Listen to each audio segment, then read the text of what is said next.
Si on imagine que ce sont les deux murs d'une église et qu'on vient construire cette voûte dessus. Dans une précédente vidéo, je te parlais de la fabuleuse voûte de l'église Saint-Philibert de Tournu.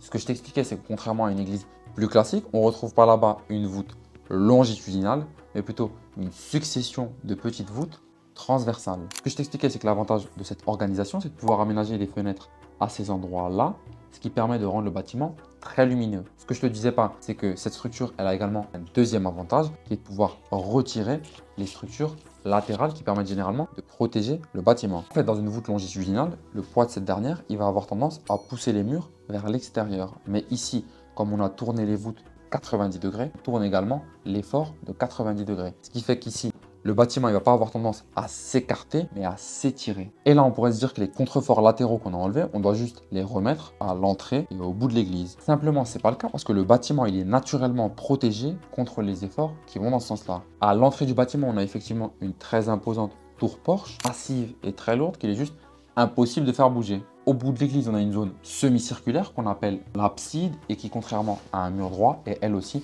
beaucoup plus dure à renverser. Résultat, on a une église lumineuse et très sobre à l'extérieur, et cela simplement grâce à l'inversion du sens des voûtes. Si tu as apprécié cette info, pense à liker et t'abonner. On se retrouve bientôt pour une nouvelle vidéo.